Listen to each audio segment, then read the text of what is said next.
Welcome to Rise Up Voices from the Front Lines, your window into relationships, identity, safety, emotional awareness, regulation and intelligence, unleashed potential, passion and purpose. Hello, everyone. Welcome back to Rise Up Voices from the Front Lines, Trauma-Informed Leadership Series. I'm Krista Fee, and today we're going to wrestle with the paradox of our culture. We live in a world where everyone wants to be a leader. Social media tells us to be the boss, build a brand, hustle, rise, and lead. Influencers add leader to their bio before they've ever carried the weight of leading.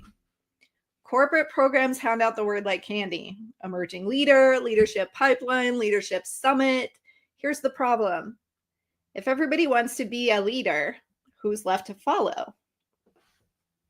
Not long ago, a wildland firefighter told me that we don't need more chiefs. We need people who can hold the line. And his words, they really dug in. On the fire line, chaos is constant. Flames don't care about rank. And while the incident commander makes crucial decisions, the line only holds if the crew trusts each other enough to follow. If everyone tries to lead, shouting over one another, running in every direction, the whole crew will burn.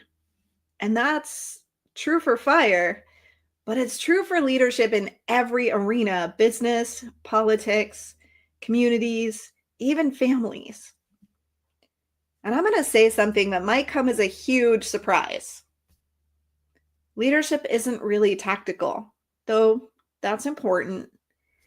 Leadership is actually relational. First and foremost, it's relational. Here's the truth. Leadership doesn't live in a vacuum. It's not a solo act. Leadership only exists in relationship to followers. Without followership, you don't have leadership. You just have noise.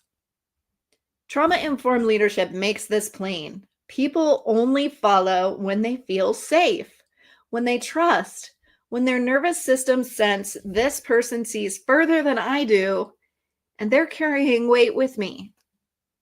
When leaders demand authority without cultivating trust, communities destabilize, teams will fracture, nervous systems go into fight or flight, and instead of leadership, we end up with posturing. Let's talk a little bit about neuroscience. Do you know why your brain seeks safety in hierarchy? Our brains are wired for safety in groups. This is from an evolutionary standpoint. Belonging in hierarchy helped you survive. That doesn't mean authoritarian dominance. It means we naturally look for signals about who is safe to follow and who isn't. A leader who shows calm presence, consistent responsibility, and steady honesty calms the entire group's amygdala. It's like saying to the nervous system that it's safe enough here to think, decide, and move together. But when a leader is unpredictable, egocentric, or self-serving, the brain reads danger, cortisol spikes, people hesitate, withdraw, or splinter. And it's not enough to want to lead. You have to be the kind of person that others feel safe following. Here's a few historical examples when followership breaks. History does give us a lot of warnings. Armies have collapsed not because of enemy fire, but because leaders lost the trust of their soldiers. Desertion followed. Mutiny rose. Without followership, the most powerful armies become, well, powerless. Social movements have failed when charismatic figures demanded loyalty, but didn't build trust. People showed up for a moment, but cracks began to grow. Without followership, the fire went out. Leadership without followership is a house built on sand. It might look impressive, but the first storm that comes is going to bring it down.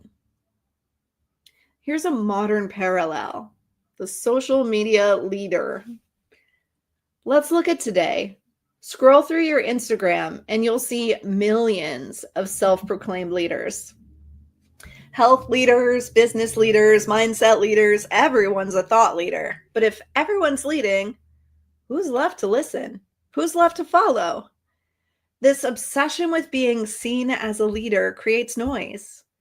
Instead of communities built on trust and shared responsibility, we get platforms built on performance. And performance may draw attention, but it doesn't hold people through crisis. Trauma-informed leadership flips this script. Leadership isn't about visibility. It's about credibility. You don't lead because you post. You lead because people trust you enough to follow. So here's a little bit of vulnerability and transparency from my own personal reflection. Here's some thoughts on learning to follow. I had to face this in my own journey when I first stepped into public work. I thought that leadership meant always being in the front, always having the answer, and always setting the pace. And I really didn't want to be that face of the brand. I just wanted to be in the fight, doing the work, and getting things done. Again and again, I had to move to the front of the line when I got tired of pushing others who claimed that leadership role. I wanted them to move, to act, or to lead, to do the right thing. Real life taught me that sometimes the bravest act of leadership is knowing when to lead and knowing when to follow. There are times when someone else is better positioned, better resourced, or simply better equipped in that moment. And if the mission matters more than my ego, then following is leadership. And I've become really comfortable taking on either position. That shift is empowering. It's freeing because leadership isn't about being out front. It's about serving what the moment requires. So let's go deeper. Let's look at the shadow side of ego and trauma in leadership. This is where trauma gets loud. Leaders who are unhealed often confuse control with influence. They can't bear not being in the front because it feels like failure. They can't tolerate following because it feels like weakness. But insecure leadership creates insecurity everywhere that it touches. Teams start to mirror the dysregulation of their leader. Communities feel unsafe. Movements collapse under the weight of ego. A trauma-informed leader learns to regulate their own nervous system so they don't project their fear onto the people that they serve.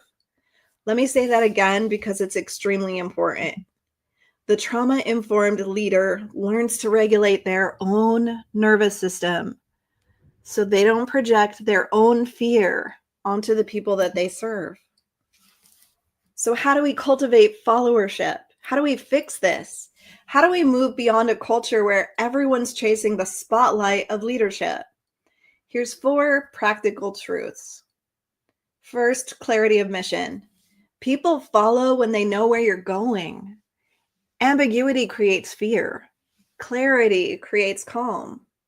2, consistency of presence. Show up the same way in calm and in chaos. Consistency builds true, deep trust, much deeper than charisma ever could.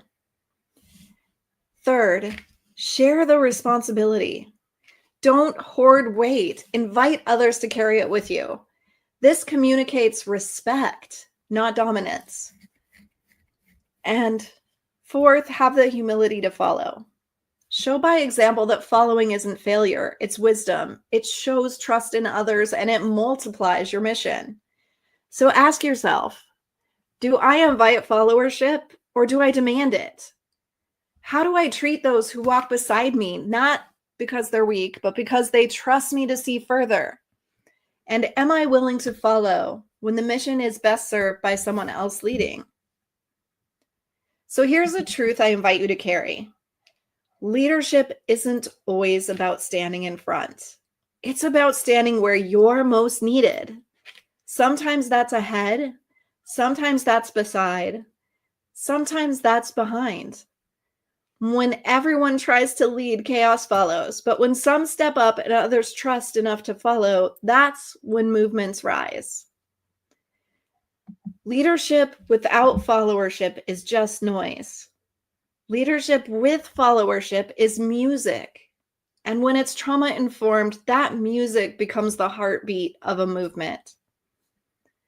Thank you for joining me here on Rise Up Voices from the Front Lines for this trauma-informed leadership series. If this episode stirs something in you, share it with someone who needs to hear it, and remember that you don't have to carry the weight of leadership alone.